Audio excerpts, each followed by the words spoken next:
Secretary of State Blinken participates in a keynote conversation with U.S. Senator Mitt Romney at the McCain Institute's 2024 Sedona Forum in Sedona, Arizona, where they openly admit TikTok is being banned because it allowed the world to see and become pro-Palestine. I would like to know your thoughts on this in the comments section below. Why has the PR been so awful? I know that's not your area of expertise, but you have to have some thoughts on that, which is, I mean, as you said, why has Hamas disappeared in terms of public perception? An offer is on the table to have a ceasefire, and yet the world is screaming about Israel. It's like, why aren't they screaming about Hamas? Accept the ceasefire, bring home the hostages. It's all the other way around. I mean, typically the Israelis are good at PR. What's happened here? How have they and we been so ineffective at communicating the realities there and our point of view? Look, I think there are two things. One is that, look, there is an inescapable reality, and that is the inescapable reality of people who have and continue to suffer grievously in Gaza, and that's real, and we have to be focused on that and attend to that. At the same time, how this narrative has evolved, yeah, it's a great question. I don't have a good answer to that. One can speculate about what some of the causes might be.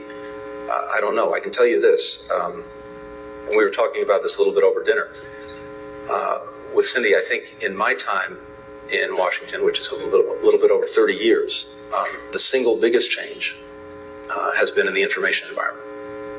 And when I started out in the early 1990s, everyone did the same thing. You woke up in the morning, you opened the door of your apartment, your house, you picked up a hard copy of the New York Times, the Washington Post, the Wall Street Journal. And then if you had a television in your office, you turned it on at 6:30 or 7 o'clock and watched the national network news. Now, of course, we are on an intravenous feed of information with new impulses, inputs every millisecond. And of course, the way this is played out on social media has dominated the narrative. And you have a social media ecosystem environment in which context, history, facts get lost, and the emotion, the impact of images dominates. And we can't discount that. But I think it also has a very, very, very challenging effect on the narrative.